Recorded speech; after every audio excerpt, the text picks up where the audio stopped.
Hello दोस्तों, नमस्कार। Welcome to this video. उम्मीद करता हूं आप सब बहुत बढ़िया होंगे और आपके जीआईसी ग्रेड लेक्चरर की तैयारी बिल्कुल मस्त चल रही होगी। तो साथियों, आज हम लोग डिस्कस करेंगे एंशियंट हिस्ट्री का तीसरा पार्ट। जी हाँ, आज इसके अंतर्गत यहाँ पर गुप्तोत्तर काल, प्राचीन भारत में स्थापत्य कला, प्राचीन साहित्य एवं साहित्यकार, पूर्व मध्यकाल से संबंधित जो भी क्वेश्चन आपके उत्तर प्रदेश लोक सेवा आयोग के एग्जाम्स में अभी तक आए हैं उनको इस वीडियो के माध्यम से हम कवर करेंगे। साथियों, आप जानते हैं रेगुलरली ये वीडियो शाम को 7 बजे हमारे इस यूट्यूब चैनल पर प्राप्त होता है। अभी आपने एग्जाम्स देखा, जो 4 एग्जाम्स हुए उसमें जो है उत्तर प्रदेश लोक सेवा आयोग के जो प्रीवियस ईयर्स क्वेश्चंस हैं वही ज़्यादा पूछे गए और जो मैंने सॉल्व कराया था उससे आपको 20-22 क्वेश्चंस देखने को मिले हैं। तो अगर आप कंटिन्यूअसली इन्हीं क्वेश्चंस को सॉल्व करते हैं तो निश्चित तौर पर जीएस के लिए आप सकारात्मक दिशा में आगे बढ़ेंगे। साथियों, आप जानते हैं कि जो क्वेश्चन मैं सॉल्व कराता हूं उसके जो संबंधित इंपॉर्टेंट फैक्ट होते हैं उनको भी हम वीडियो में डिस्कस करते हैं। जिनको आप नहीं लिखेंगे तो सब भूल जाएगा और लिखेंगे तो आपका बहुत समय जाएगा। इसके लिए मैं एक ग्रुप बनाया हूं, इस नंबर पर आप कांटेक्ट कर लीजिए। एक छोटी सी फीस पे करके आप उस ग्रुप में जुड़ जाएं, जहां पर जो कुछ भी मैं पढ़ाता हूं वो सब कुछ लिखे हुए फॉर्म है, वहां पर भेज देता हूं। इसके अतिरिक्त जो 6 दिन पढ़ाया जाता है, संडे को टेस्ट ले लेता हूं, जिससे आपकी कंसिस्टेंसी मेंटेन होती है। और लास्ट संडे को जो टेस्ट हुआ था उसमें बहुत सारे साथियों ने बहुत अच्छा स्कोर किया है। आइए वीडियो को शुरू करते हैं, लेते हैं पहला क्वेश्चन है भैया, सम्राट हर्षवर्धन का कौन सा अभिलेख उसके स्वयं के हस्ताक्षर से युक्त है? तो यहां पर देखो 4 विकल्प है, मधुबन लेख, बांसखेड़ा लेख, नालंदा लेख, सोनीपत लेख। देखो भैया, सही विकल्प क्या है? सही विकल्प है आपका बी, यानी बांसखेड़ा लेख। सम्राट हर्षवर्धन के बांसखेड़ा व मधुबन अभिलेख में उसे परम सौगात कहा गया है। ठीक है, बांसखेड़ा अभिलेख उसके स्वयं के हस्ताक्षर से युक्त है। हर्ष ने बाणभट्ट, मयूर, दिवाकर और भेनसांग आदि विद्वानों को संरक्षण प्रदान किया था। ठीक है, इन्होंने 3 नाटकों, किसने? हर्ष ने 3 नाटक प्रियदर्शिना और रत्नावली और नागानंद की रचना की थी। ठीक है, स्वयं एक महान लेखक भी थे हर्षवर्धन साहब। आगे बढ़ते लेते हैं अगला क्वेश्चन। सम्राट हर्षवर्धन ने 2 महान धार्मिक सम्मेलन का आयोजन किया। आपको बताना है कहां पर? कन्नौज तथा प्रयाग में, प्रयाग तथा थानेश्वर में, थानेश्वर तथा बल्लभी में, बल्लभी तथा प्रयाग में। देखिए यहाँ पर ये क्वेश्चन कितना इंपॉर्टेंट है, बहुत बार पूछा गया है। ठीक है, तो इसलिए इन क्वेश्चंस को आप तैयार करते जाएं और जो है इनसे संबंधित जो फैक्ट होता है जिनको मैं डिस्कस करता हूँ उसको अगर अभी तक आपने पीडीएफ ग्रुप ना ज्वाइन किया हो तो कर लीजिए। ठीक है, तो यहाँ पर देखिए जो सही विकल्प है मित्र वो है आपका ए, कन्नौज तथा प्रयाग में। ठीक है, एक बार ध्यान से समझिएगा मित्र, हर्ष के व्यक्तिगत धर्म तथा उसके समय की धार्मिक अवस्था के विषय में बाणभट्ट, जो उनके संरक्षित कवि थे, बाणभट्ट की जो एक रचना है हर्षचरित तथा ह्वेनसांग के भ्रमण वृत्तांत में जानकारी प्राप्त होती है। हर्ष के पूर्वज भगवान शिव तथा सूर्य के अनन्य भक्त थे। ठीक है, वह खुद शिव का भक्त था। उसने बिंधवन में दिवाकर मित्र नामक बौद्ध भिक्षु से साक्षात्कार किया था, जिसका उस पर बड़ा प्रभाव पड़ा। चीनी यात्री ह्वेनसांग से मिलने के बाद बौद्ध धर्म की महायान शाखा को राजाश्रय दिया तथा वह पूर्ण बौद्ध बन गया। कन्नौज में विभिन्न धर्मों एवं संप्रदायों के आचार्यों की एक विशाल सभा बुलाई। इसमें बौद्ध धर्म के 30,000 भिक्षु, 3,000 ब्राह्मण, निर्ग्रंथ तथा नालंदा के 1,000 आचार्य शामिल हुए। हर्ष के समय में प्रयाग में प्रति 5 वर्ष में एक समारोह आयोजित किया जाता था। 6वें समारोह में ह्वेनसांग सम्मिलित हुआ, जिसमें 18 देशों के राजा तथा अनेक ब्राह्मण साधु भिक्षु सम्मिलित हुए। यह 75 दिन तक चलता रहा। ठीक है, आगे बढ़ते हैं भैया अगला क्वेश्चन। यहाँ पर देखो, विक्रमशिला बिहार का संस्थापक कौन था? आपको देखना यहाँ पर गोपाल, देवपाल, महिपाल, धर्मपाल। तो भाई बताओ, 4 विकल्प है, इनमें से सही जो वो है डी, धर्मपाल। ठीक है, पाल वंश की स्थापना गोपाल ने 750 ईस्वी में किया था। किसने किया था? गोपाल ने। कब किया था? 750 ईस्वी में। यह जनता द्वारा चुना गया पहला शासक था। इस वंश की राजधानी मुंगेर थी। कहाँ थी? मुंगेर। इस वंश का सबसे प्रतापी जो शासक था वो धर्मपाल ने विक्रमशिला बिहार की स्थापना की। गुजराती कवि सोढल ने धर्मपाल को उत्तरापथ स्वामी की उपाधि दी थी। ठीक है भैया, इस तरीके से आगे बढ़ते हैं अगले क्वेश्चन के लिए। यहाँ पर देखो, सर्ग, प्रतिसर्ग, वंश, मवंतर और वंशानुचरित संकेतक हैं किसके? आपको बताना है वेदों के, पुराणों के, उपनिषदों के, सूत्रों को। देखिए यहाँ पर सही विकल्प क्या है? सही विकल्प है आपका भैया बी, किसके? पुराणों के। ध्यान समझिएगा मित्र, ये जो है सही विकल्प है पुराणों के। ठीक है, अमरकोट आदि प्राचीन कोशों में पुराणों के 5 लक्षण माने गए हैं: सर्ग, प्रतिसर्ग और वंश, मवंतर और वंशानुचरित। ठीक है, सर्ग में पंच महाभूत, इंद्रिय गण, बुद्धि आदि तत्वों की उत्पत्ति का वर्णन है। प्रतिसर्ग में संपूर्ण चराचर जगत के निर्माण का वर्णन है। अगर हम बात करें वंश में, तो वंश में सूर्य चंद्र आदि वंशा का वर्णन है। ठीक है। मन्वंतर में मनुपुत्र देव, सप्तऋषि, इंद्र और भगवान आदि के अवतारों का वर्णन है। ठीक है। वंशानुचरित में प्रतिवंश के प्रसिद्ध पुरुषों का वर्णन है। पुराणों की कुल संख्या की अगर हम बात करें तो कुल संख्या कितनी है? 18 है। ठीक है। और इसके रचयिता व्यास को माना जाता है। आगे बढ़ते हैं भैया। अगला क्वेश्चन यहाँ पर देखो, निम्नलिखित में से कौन सा सही सुमेलित नहीं है? देखो यहाँ पर हाथी गुम्फा उड़ीसा, एलोरा महाराष्ट्र, बाघ मध्य प्रदेश, नागार्जुन पहाड़ी ये है पश्चिम बंगाल। देखो यहाँ पर कौन, आपको बताना है कौन सही सुमेलित नहीं है। ध्यान से देखिएगा मित्र, इससे आपके एक के साथ में 4 क्वेश्चन तैयार होते हैं। तो यहाँ पर जो सही सुमेलित नहीं है भैया वो है आपका डी, कौन? नागार्जुन पहाड़ी, जो कि पश्चिम बंगाल में नहीं बल्कि कहाँ है? बिहार में है। ठीक है। तो बाकी ये तीनों आपका सही सुमेलित हैं। ठीक है। आगे बढ़ते लेते हैं अगला क्वेश्चन। यहाँ पर देखो, निम्नलिखित में से कौन सा स्तूप स्थापत्य का अंग नहीं है? तो जंघा, अंड, मेधि, हर्मिका। भैया बताओ सही विकल्प। सही विकल्प है ए, कौन? जंघा। जंघा स्तूप स्थापत्य का अंग नहीं है। अगर हम बात करें अंड का, तो एक अर्ध गोलाकार टीला रूपी स्तूप है। अगर हम बात करें मेधि का, तो मेध एक वृत्तीय या गोलाकार छत रूपी स्तूप है। अगर हम बात करें हर्मिका का, तो यह एक वर्ग रेलिंग रूपी स्तूप है। स्तूप का मतलब होता है बौद्धों का वह स्थान जहां वे ध्यान लगाते हैं।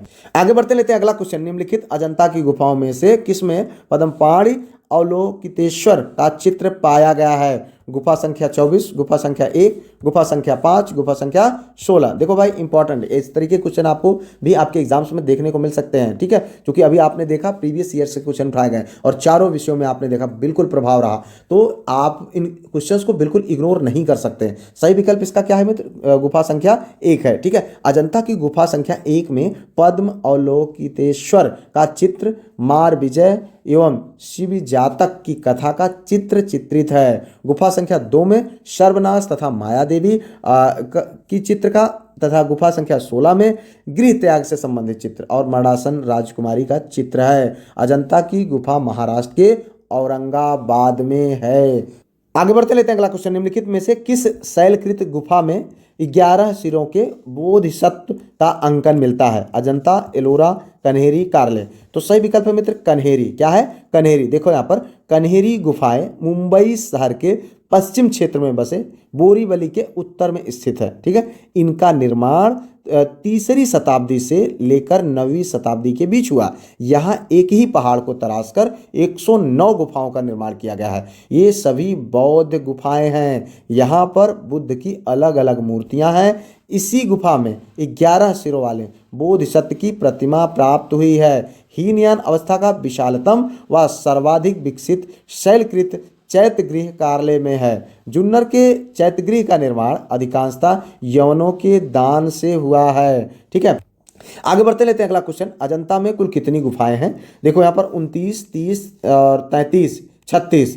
तो ध्यान समझिएगा भैया, कुल है 30 गुफाएं। कितनी है? 30 है। अजंता गुफाएं महाराष्ट्र के औरंगाबाद जिले में स्थित हैं। यहाँ पर कुल 29 शैलकृत गुफाएं हैं पूर्ण निर्मित तथा एक अर्ध निर्मित, कुल मिलाकर के 30 गुफाएं मौजूद। ध्यान समझिए, यहाँ पर बात हो रही है कुल की, तो कुल में अर्धनिर्मित और पूर्ण निर्मित सभी को मिलाकर के शामिल कर देंगे तो 30 हो जाएगा। वैसे अगर पूर्ण निर्मित की बात करी जाएगी तो कितनी होगी? 29 होगा। तो यहाँ पर जो सही विकल्प है वो है भैया 30, जिनमें बौद्ध धर्म विषयक अद्भुत चित्रकारी की गई है। ठीक है। आगे बढ़ते हैं भैया। अगला क्वेश्चन। निम्नलिखित में से किस मंदिर को विदर्भ के खजुराहों के रूप में भी जाना जाता है? मार्कंडेश्वर, कैलाश, मनुदेवी, भीमा शंकर। भैया बताओ सही विकल्प। सही विकल्प है ए, मार्कंडेश्वर। ठीक है। मार्कंडेश्वर मंदिर को विदर्भ का खजुराहो या मिनी खजुराहो के नाम से जाना जाता है। यह क्वेश्चन भी बन सकता है कि मिनी खजुराहो। ठीक है। कौन है? मार्कंडेश्वर। ठीक है। तो यहाँ पर ध्यान समझिएगा भैया, महाराष्ट्र के गढ़चिरौली में बेन गंगा नदी के किनारे 9 से लेकर के 12वीं शताब्दी के मध्य निर्मित इन मंदिरों की कुल संख्या 24 थी, जिसमें अब 18 लगभग खंडहर हो चुके हैं। ठीक है, आगे बढ़ते भैया अगला क्वेश्चन यहाँ पर देखो। दक्षिण भारत में भगवान रंगनाथ, जिन्हें भगवान वेंकटेश्वर भी कहते हैं या बालानाथ, का मंदिर स्थित है? बिलगिरी रंगा पहाड़ी पर, तिरुमल्ला पहाड़ी पर, नंदी पहाड़ी पर, चामुंडी पहाड़ी पर। तो भैया बताओ सही विकल्प है इसका बी, यहाँ पर तिरुमल्ला पहाड़ी पर। ठीक है, तो यहाँ पर ध्यान से समझिएगा मित्र, दक्षिण भारत का भगवान रंगनाथ, जिन्हें भगवान वेंकटेश्वर भी कहते हैं, का मंदिर तिरुपति में स्थित यह सागर तल से 3200 फीट की ऊंचाई पर स्थित है, जो तिरुमल्ला की पहाड़ियों पर बना है। यह भगवान विष्णु के सबसे पुराने और प्रसिद्ध मंदिरों में से एक है। आगे बढ़ते हैं भैया अगला क्वेश्चन, यहाँ पर देखो। निम्नलिखित में से किसने शिक्षा के एक महान केंद्र विक्रमशिला महाविकार का निर्माण करवाया? बालादित्य ने, धर्मपाल ने, गोपाल ने, हर्षवर्धन ने। भाई बताओ सही विकल्प है बी, किसने? धर्मपाल ने। ठीक है, ध्यान समझिएगा, विक्रमशिला महाविहार की स्थापना पाल वंशीय शासक धर्मपाल द्वारा की गई थी। इस विश्वविद्यालय में बौद्ध धर्म तथा दर्शन के साथ न्याय, तत्वज्ञान एवं व्याकरण का भी अध्ययन कराया जाता था। बख्तियार खिलजी के आक्रमण में यह विश्वविद्यालय नष्ट हो गया। यह विश्वविद्यालय बिहार राज्य के भागलपुर जिले में स्थित है। सोम महाविहार की स्थापना भी धर्मपाल ने करवाया था। विक्रमशिला महाविहार भागलपुर के अंतीचक में स्थित है। कहाँ है? भागलपुर बिहार के अंतीचक में स्थित है। ठीक है, आगे बढ़ते हैं भैया अगला क्वेश्चन, यहाँ पर देखो। निम्नलिखित जोड़ों में से कौन सा सही मेल खाता है? आपको बताना है। एलोरा की गुफाएं, सकने और महाबलेश्वर राष्ट्रकूटों के द्वारा निर्मित, मीनाक्षी मंदिर पल्लव, खजुराहो चंदेल। तो भाई बताना है सही विकल्प है आपका क्या? यहाँ पर देखो, यहाँ पर सही विकल्प है डी, यहाँ पर खजुराहो चंदेल।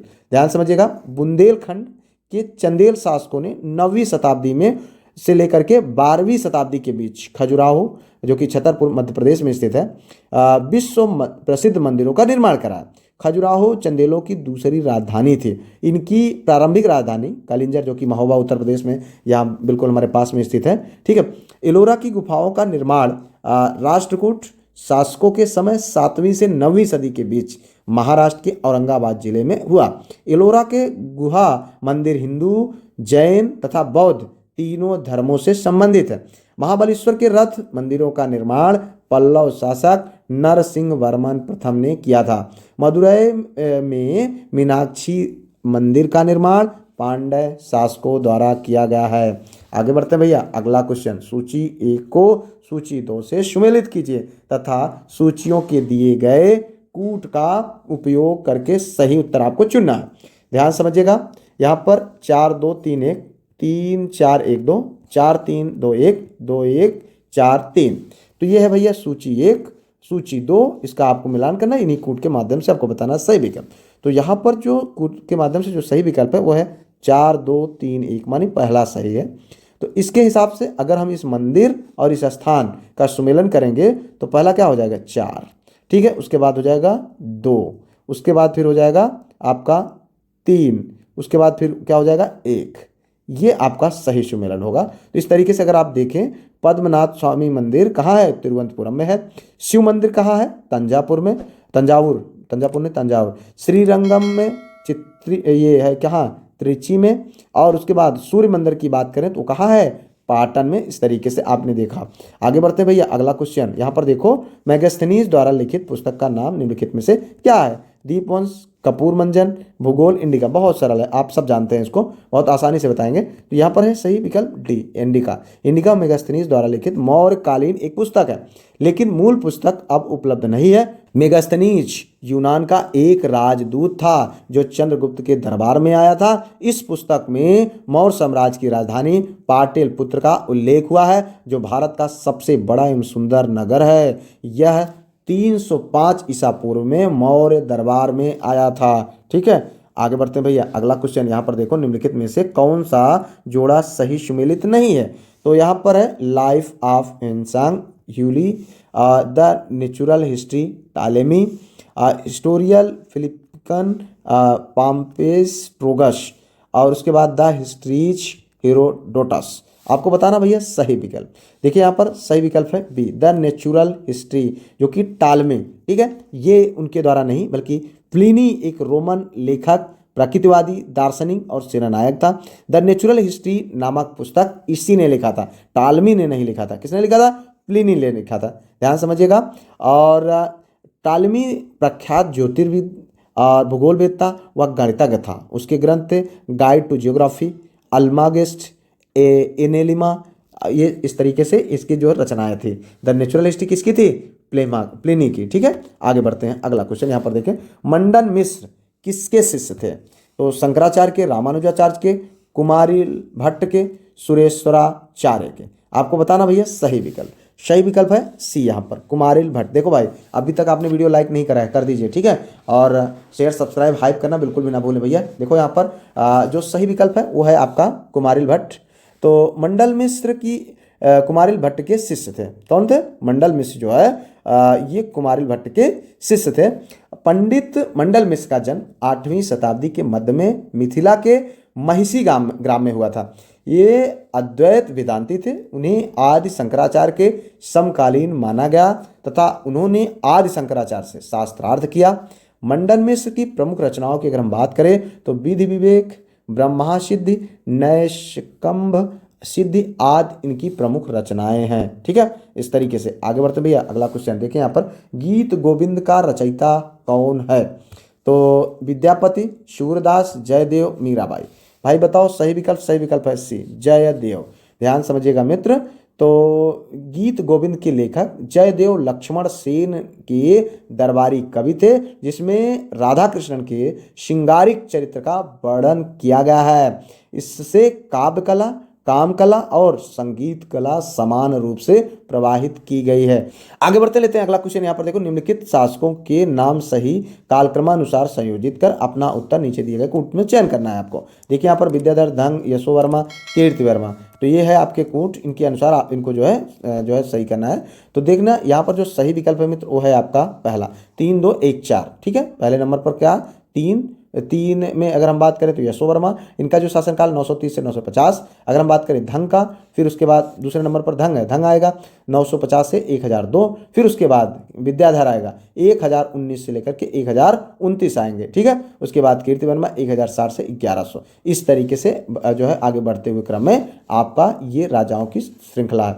आगे बढ़ते हैं अगले क्वेश्चन की ओर। बघेल राजवंश की प्राचीनतम राजधानी स्थित थी कहाँ? देखो यहाँ पर रीवा में, बांधवगढ़ में, गहोरा में, उपरोक्त में से कोई नहीं। भाई बताओ सही विकल्प। सही विकल्प है आपका बी, बांधवगढ़ में। ठीक है, बघेल राजवंश मध्य प्रदेश के रीवा राजघराने से संबंधित था, जिसकी प्रारंभिक राजधानी बांधवगढ़ थी। 1617 ईस्वी में महाराजा विक्रमादित्य ने अपनी राजधानी बांधवगढ़ से रीवा स्थानांतरित कर दी थी। ठीक है, आगे बढ़ते लेते हैं अगला क्वेश्चन। प्रतिहार अभिलेखों में सिक्के का निम्नलिखित में से कौन सा नाम मिलता है? शतनाम, निष्क, द्रह्म, दिनार। भाई सही बताना है। सही विकल्प क्या है? सही विकल्प है आपका सी, यानी द्रह्म। ठीक है, तो प्रतिहारों द्वारा चलाए गए चांदी के सिक्कों को हम द्रह्म कहा जाता था।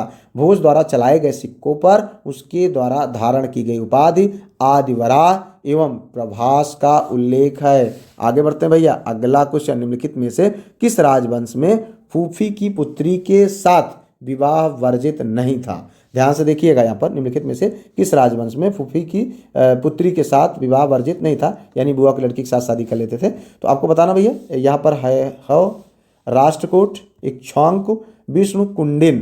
तो भाई बताना सही विकल्प। सही विकल्प है इक्ष्वाक। देखिए यहाँ पर इक्ष्वाक राजवंश में फूफी की पुत्री के साथ विवाह वर्जित नहीं था। इक्ष्वाक अयोध्या के राजा थे। पुराणों में कहा गया था प्रथम सूर्यवंशी राजा इक्ष्वाक वैवस्वत के पुत्र थे। उन्होंने ही अयोध्या में कोसल राज की स्थापना किया था। ठीक है, आगे बढ़ते भैया। अगला क्वेश्चन, निम्नलिखित में से कौन एक योधेयो टकसाल केंद्र था? किसका? योधेयो टकसाल केंद्र था। आपको बताना बयाना, बरेली, मथुरा, रोहतक। तो इसमें जो सही विकल्प है मित्र वो है आपका डी। क्या है? रोहतक। प्राचीन समय में यौधेय जाति व्यास नदी के किनारे भारत के उत्तर पश्चिमी प्रांतों में रहती थी। पाणिनि ने इसे जो है आयुध जीवी संघ कहा था। ठीक है, यौधियों के सिक्के सहारनपुर, देहरादून, दिल्ली, रोहतक, लुधियाना से प्राप्त हुए। इनके मुख्य टकसाल केंद्र रोहतक सुनेत से प्राप्त हुए हैं। आगे बढ़ते लेते हैं अगला क्वेश्चन, निम्नलिखित में से किस या किन राजाओं को जनता द्वारा प्रत्यक्ष रूप से चुना गया है? तो यहाँ पर देखिए 1 2 4 यानी कूट दिया गया है। अब यहाँ पर देखिए हर्षवर्धन, गोपाल, यशोवर्मन, नंदी वर्मन, पल्लव, मल।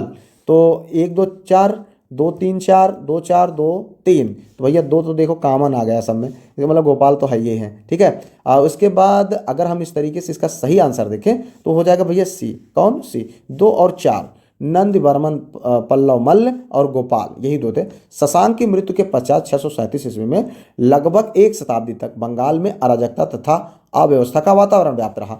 8वीं शताब्दी ईस्वी के मध्य अशांति एवं अव्यवस्था से उबकर बंगाल के प्रमुख नागरिकों ने गोपाल नामक एक सुयोग्य सेना नायक को अपना राजा बनाया। गोपाल ने पाल वंश की स्थापना की। उसके बाद हम बात करें पल्लव शासक नंदीवर्मन द्वितीय को नंदीवर्मन पल्लव मल के नाम से जाना जाता है, ठीक है। आगे बढ़ते हैं भैया, अगला क्वेश्चन यहाँ पर देखें, निम्नलिखित में से कौन सा युग्म सही सुमेलित नहीं है? देखिए यहाँ पर इस तरीके के क्वेश्चन आप लोगों को एग्जाम में देखने को मिले हैं। और यहाँ पर देखिए ऐतिहासिक स्थल है और ये राज्य है, बोध गया बिहार में, ठीक है, सारनाथ उत्तर प्रदेश में, अजंता मध्य प्रदेश में, सोमनाथ गुजरात में। तो भैया बताओ सही विकल्प है आपका यहाँ पर ये तीसरा, ठीक है। अजंता की गुफा मध्य प्रदेश में नहीं बल्कि महाराष्ट्र में के औरंगाबाद जिले में है, ठीक है। कहाँ पर? महाराष्ट्र के औरंगाबाद जिले में। वर्ष 1983 ईस्वी में इसे यूनेस्को की विश्व धरोहर स्थल निर्माण में शामिल किया गया। इन गुफाओं का निर्माण की अगर हम बात करें तो 200 ईसा पूर्व से 650 ईस्वी के मध्य किया गया। और जैसा कि हम सब जानते हैं कि बोध गया बिहार में है, सारनाथ उत्तर प्रदेश में है और सोमनाथ गुजरात में स्थित है, ठीक है। आगे बढ़ते हैं भैया, अगला क्वेश्चन, एम्फोरा जार होता है एक छिद्रयुक्त जार, लंबा एवं दोनों तरफ हत्थेदार जार और चित्रित धूसर जार, काला और लाल मिट्टी का जार। भाई बताओ सही विकल्प, यहाँ पर आपको बताना है। यहाँ पर सही विकल्प है ये लंबा एवं दोनों तरफ हत्थेदार जार। कौन है? एम्फोरा जार, ठीक है। प्राचीन काल में एम्फोरा लंबा एवं दोनों तरफ हत्थेदार जार होता था जिसका प्रयोग शराब या तरल पदार्थ रखने के लिए किया जाता था। जाम पे जाम लगे। आगे बढ़ते हैं भैया, अगला क्वेश्चन, निम्नलिखित में से कौन महाभारत के तेलुगु अनुवादों में के लिए विख्यात है? आपको बताना है। यहाँ पर कंबन, कुट्टन, नन्नन, टिक्कन। देखो यहाँ पर केवल 1 2, केवल 2 3, 3 4, 4 1। आपको बताना है सही विकल्प। सही विकल्प है सी। क्या है? सी। यहाँ पर 3 और 4 यानी नन्नन और टिक्कन, ठीक है। महाभारत का तेलुगु अनुवाद कार्य नन्नन ने प्रारंभ किया तथा उसे 13वीं शताब्दी में टिक्कन या टिक्कना तथा 14वीं शताब्दी में एरनन द्वारा पूरा किया गया था, ठीक है। आगे बढ़ते हैं भैया, अगले क्वेश्चन। यहाँ पर देखो, समकालीन समाज के पाखंड एवं भ्रष्ट आचरण को उद्घाटित करने के लिए अनेक ग्रंथों के लेखक थे। क्षेमेंद्र, मेरुतुंग, राजशेखर, शोढल। भाई बताओ सही विकल्प। सही विकल्प है आपका ए क्षेमेंद्र। ध्यान समझिएगा, क्षेमेंद्र की बृहत कथा मंजरी में अपने समकालीन समय का विस्तृत विवरण मिलता है जिसमें लेखक ने व्यंग करते हुए तत्कालीन समाज के भ्रष्ट आचरण एवं पाखंड को उद्घाटित किया है, ठीक है। आगे बढ़ते हैं भैया, सेकंड लास्ट क्वेश्चन। यहाँ पर देखिए, निम्नलिखित राजाओं में से किसने अपने राज्य में मदिरा का उत्पादन एवं विक्रय निषिद्ध कर दिया था? हर्ष, धर्मपाल, भोजपाल, कुमारपाल। तो भाई बताओ सही विकल्प। सही विकल्प है आपका डी। कौन? कुमारपाल। कुमारपाल गुजरात का चालुक्य वंशीय शासक था। यह जय सिंह के बाद राजा बना, ठीक है। जैन ग्रंथ हमें बताते हैं कि कुमारपाल ने मालवा के शासक बल्लाल के ऊपर आक्रमण कर उसे मार डाला और कोंकण के शिलाहार वंशी शासक को युद्ध में जीता। आबू पर्वत तथा विराट के परमारों के विद्रोह को दबाकर उन्हें अपने नियंत्रण में रखा। इस प्रकार कुमारपाल ने अपने युग का एक महान एवं शक्तिशाली राजा सिद्ध हुआ। यह जैन मतानुयायी था। उसने अपने राज्य में अहिंसा का प्रचार किया तथा यज्ञीय हिंसा पर प्रतिबंध लगा दिया। जैन धर्म का पालन करते हुए कुमारपाल ने राज्य में पशु हत्या, दूध क्रीड़ा तथा मदिरा के उत्पादन तथा बिक्री को प्रतिबंधित कर दिया था। किंतु जैन होते हुए भी उसने सोम मंदिर में जाकर भगवान शिव की उपासना की तथा उसने कुछ शैव मंदिरों का भी निर्माण करवाया। आगे बढ़ते हैं भैया, यहाँ पर अंतिम क्वेश्चन की ओर। देखिए यहाँ पर विक्रमशिला विश्वविद्यालय का संस्थापक कौन था? गोपाल, देवपाल, धर्मपाल, महेंद्रपाल। भैया देखो सही विकल्प है आपका सी, बहुत बार पूछा गया क्वेश्चन, ठीक है, तो पूछा जा सकता है। धर्मपाल का नाम भारत के महान शासकों में लिया जाता है। उसने महाराजा धीराज परमेश्वर और परम भट्टारक की उपाधियां धारण की। उसने पाटलिपुत्र में एक बहुत बड़े दरबार का आयोजन किया। वह स्वयं बौद्ध था। उसने विक्रमशिला का प्रसिद्ध बौद्ध विहार बनवाया। उसने सोमपुर विहार की स्थापना की। वह नालंदा महाविहार का भी संरक्षक था। यद्यपि वह बौद्ध था तथापि अन्य धर्मों के प्रति उसकी नीति सहिष्णुता की थी। पाल वंश की स्थापना 750 ईस्वी में गोपाल ने की थी, जिसका पुत्र धर्मपाल था, जो कि 770 से लेकर 810 ईस्वी तक शासन किया। इसके पश्चात देवपाल 810 से 850 ईस्वी तक शासन किया। पाल और प्रतिहार प्रशासन में पतला विषय के नीचे की इकाई थी, ठीक है। इस तरीके से हम लोगों ने देखा 30 क्वेश्चन, और आज आप लोगों का टॉपिक वाइज जो ये प्रीवियस ईयर क्वेश्चन का पार्ट खत्म होता है यहाँ से, ठीक है। उम्मीद करते हैं आप सबने बहुत कुछ सीख लिया, और इसके साथ साथ अब हर सब्जेक्ट के अलग अलग पूरा प्लेलिस्ट बनी हुई है। पीडीएफ ग्रुप में सारा प्लेलिस्ट जो है पीडीएफ एक साथ में आपको भेज दिया जाएगा, और भेज दिया जा चुका है, जो बचे हैं वो भी भेज दिए जाएंगे। बाकी कोई अगर आपके सुझाव हो तो कमेंट करिएगा। आगे हम लोग प्रैक्टिस और इसके साथ साथ टॉपिक वाइज जो फैक्चुअल जो इंपॉर्टेंट डाटा है वो सब आप लोगों को रेगुलरली मिलते रहेंगे आपके एग्जाम तक। मिलते हैं किसी और वीडियो में किसी और टॉपिक पर, तब तक के लिए जय Hind, Vande Mataram, best of luck.